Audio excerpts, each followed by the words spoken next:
Oke, assalamualaikum warahmatullahi wabarakatuh. Berjumpa lagi kawan-kawan semua di MGV89 Channel. Oke, kali ini saya ada sedikit masalah di mobil Grand Livina saya. Jadi kebetulan sehabis pulang jauh ya guys, pergi liburan. Jadi pas di perjalanan serasa mobil seperti ndudutan atau berebet ketika digas. Mungkin analisa saya ini pasti langsung ke busi atau ke koil. Nah, itu bisa dilihat guys. Di RPM-nya naik turun kalau kita tekan gasnya. Jadi untuk kenyamanan pasti berkurang. Jadi saya langsung saja pergi ke tempat bengkel langganan yang ada di dekat rumah dan langsung untuk diperbaiki. Oke, disimak terus ya guys untuk videonya. Oke guys, jadi untuk informasi aja, mobil saya sudah jalan kilometer sekitar 105 ribuan. Jadi untuk dari buku manualnya memang untuk 100.000 km diwajibkan untuk atau dilakukan pergantian berupa businya ya guys. Busi dari Grand Livina ya sama-sama kita tahu harganya cukup mahal. Jadi ya sama-sama kita pastikan aja nanti di videonya apa-apa saja rusak. Disaksikan terus ya guys. Jadi ya bisa kita lihat di sana yang awal pertama dibuka sama mekaniknya, jadi supaya ruang kerja sedikit lebih lapang, tempat penampungan atau reservoir dari air radiatornya dibuka aja, kemudian selang hawa pada mobilnya dibuka, selang dari filter udaranya, kemudian di dalam di situ juga bisa kita lihat ada 4 buah baut dari throttle body yang tinggal dibuka menggunakan kunci 10.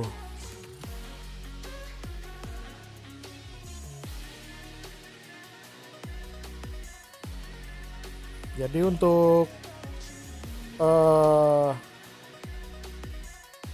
mobil yang keadaan berebet, memang kita tidak usah langsung panik, jadi langsung saja bawa ke dealer setempat ataupun bengkel-bengkel spesialis Nissan supaya akar permasalahannya langsung ketemu ya guys. Oke, di sini bisa kita lihat untuk throttle bodinya bagian dalam dari valve-nya sudah cukup kotor. Nanti sekalian dibersihkan saja. Dan sebelumnya saya juga sudah melakukan servis berupa carbon cleaner, jadi nanti saya tidak perlu lagi untuk membersihkan ruang bakar dari kepala pistonnya atau carbon cleanernya. Jadi cukup tune up ringan-ringan saja, kayak nanti membersihkan dari throttle body, kemudian filter udara, pengisian air baterai, dan pembersihan dari filter AC-nya. Oke, setelah throttle body terbuka guys, bisa kita lihat di situ tinggal kita buka semua intake manifold dari covernya yang menutup busi yang ada di mesinnya. Karena untuk Nissan Livina untuk membuka coil harus membuka intake manifoldnya. Dipastikan juga semua koneksi-koneksi pengait dari kabel dilepaskan pengaitnya agar mempermudah untuk membuka dari intake manifoldnya.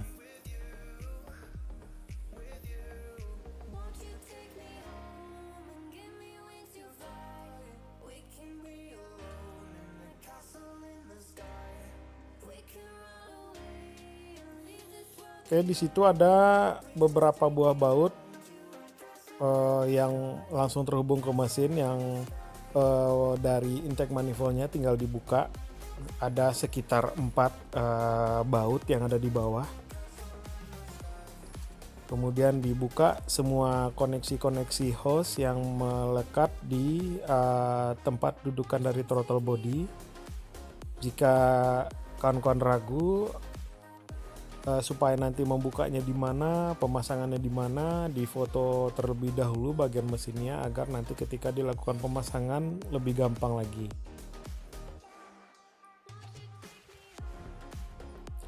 Kemudian soket-soket kabel juga dipastikan telah free dari yang sudah terpasang atau yang terpasang di manifoldnya. Untuk membuka dari baut-baut yang ada di dalam atau di sekitar intake manifold itu menggunakan kunci 10 ya guys.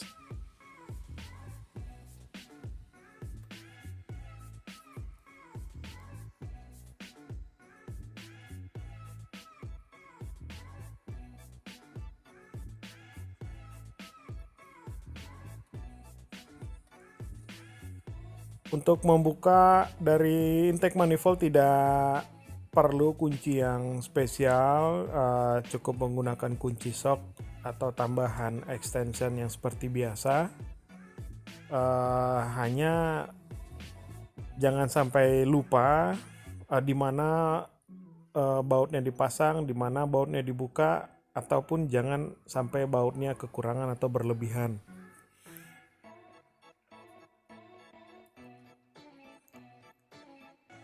Oke guys, bisa dilihat untuk baut-bautnya tinggal dibuka semua.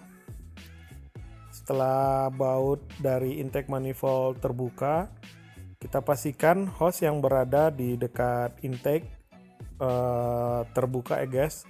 Klem dari hose-nya dibebaskan dari hose-nya menggunakan tang. Hati-hati saat membuka, pastikan betul tidak ada kabel-kabel ataupun hose yang masih terkoneksi ya guys, supaya nanti ketika kita membuka tidak ada yang terputus. Dan jangan dipaksakan ketika membuka, yang ada nanti bakal merusak kabel ataupun koneksi-koneksi hose yang masih lengket.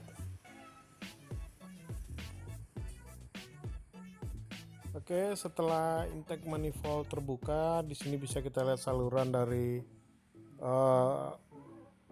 intake-nya sudah cukup kotor. Dan untuk koilnya tinggal kita buka menggunakan kunci 10.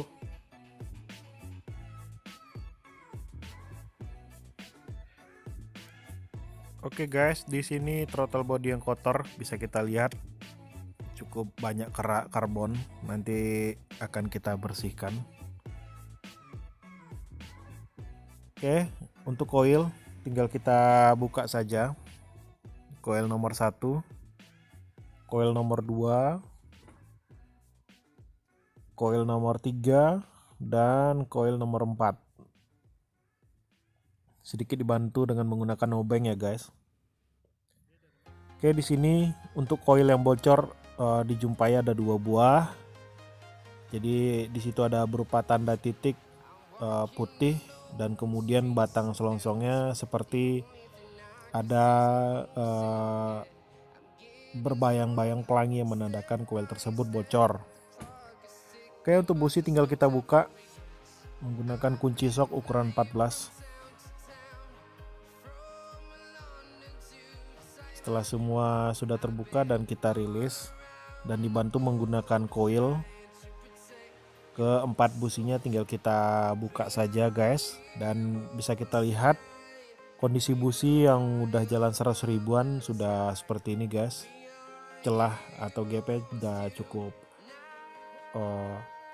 besar, jadi sudah tidak direkomendasikan lagi untuk dipakai. Oke, untuk intake manifold kemarin sudah dilakukan servis, tapi udah hitam kembali. Ini batangan koil yang bocor tadi guys. Oke, untuk throttle body sudah dilakukan pembersihan dengan menggunakan karbon atau throttle body cleaner.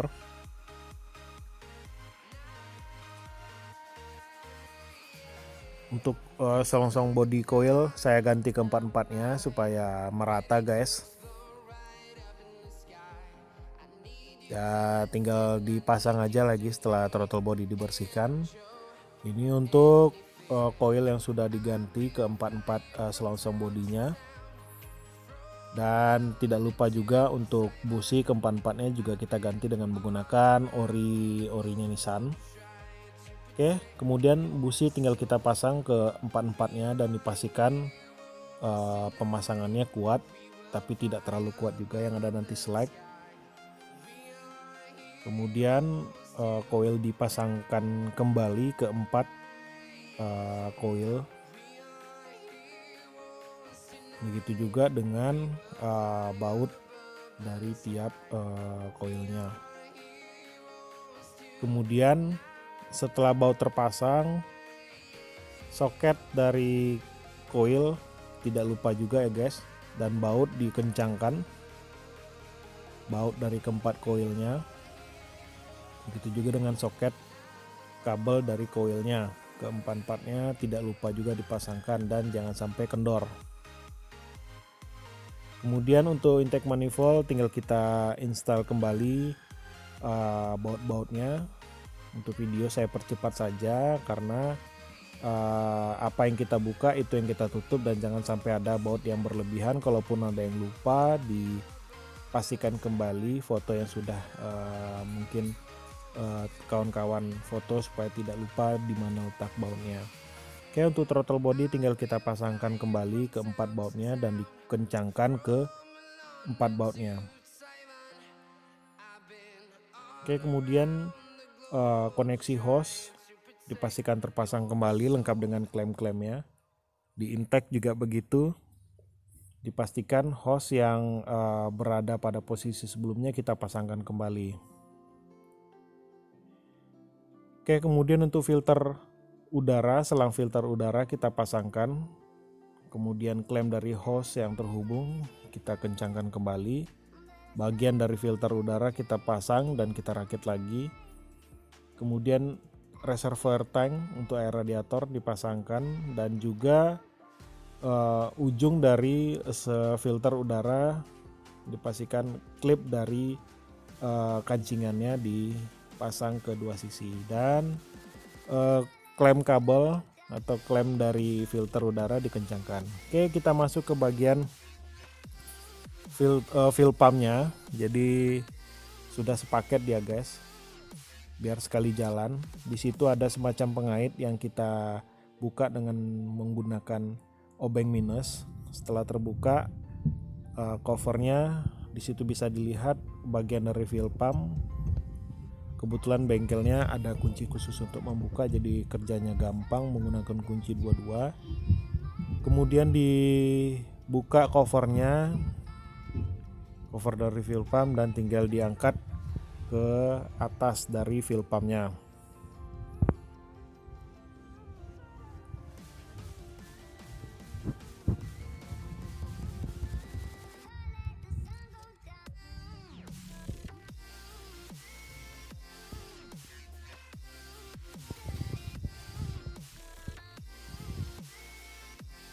Oke guys, ini bagian dari tangkinya, soket yang kunci tracker yang dibuat sama bengkelnya. Oke, untuk filter fill pump tinggal kita buka, dan untuk kita bersihkan bagian-bagian dalamnya dari kotoran yang menempel ya guys. Jadi lihat saja di video cara bagaimana mereka membersihkan fill pumpnya dengan cara menokok-nokok bagian dalam, jadi untuk mengeluarkan kotoran yang ada di bagian fill pumpnya atau bagian aliran dari bensinnya. Oke, di bagian yang fill pump yang dibuka untuk membuka fill motornya, jadi ada berupa kancing klip. Kemudian kita buka untuk soket kabelnya dengan cara dikait, dengan cara dicongkel menggunakan obeng. Dan ini merupakan bagian fill motornya, dan ini fill cover dari pompanya. Oke, dilakukan pembersihan dengan cara memasukkan aliran bensin ke dalam fuel pumpnya dengan cara ditokok-tokok hingga bensin yang keluar betul-betul bersih.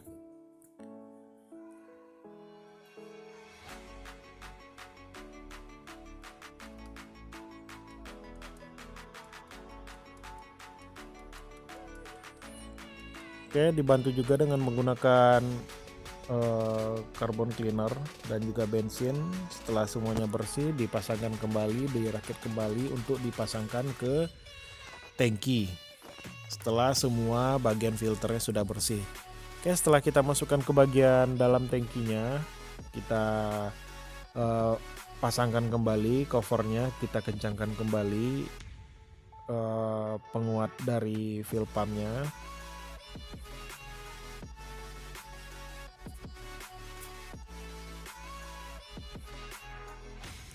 Kemudian tidak lupa juga soket dari kabel fuel pump kita pasangkan. Kemudian dicoba di tes di starter apakah bensinnya keluar dari fuel pump. Kalau keluar berarti fuel pump bekerja dengan baik. Kemudian selang yang kita pasang, covernya kita tutup kembali, dan pengait atau klipnya kita putar ke arah sebelumnya untuk memastikan fuel pump sudah tertutup. Oke, untuk idle gas pasti akan tidak stabil dan nanti akan dibantu reset ECU. Sekalian dengan baterainya kita isi kembali sesuai dengan batas amannya. Oke, di sini untuk dilakukan reset ECU bisa dilakukan dengan manual, dengan alat pun boleh, yang penting dia sudah terreset. Oke, mobil sudah selesai dikerjakan. Setelah dicoba tidak ada kendala lagi. Mudah-mudahan videonya bermanfaat bagi kawan-kawan semua. Kalau ada yang bertanya silahkan di kolom komentar. Jangan lupa di subscribe untuk mendapatkan video-video saya selanjutnya. Oke, terima kasih. Assalamualaikum warahmatullahi wabarakatuh.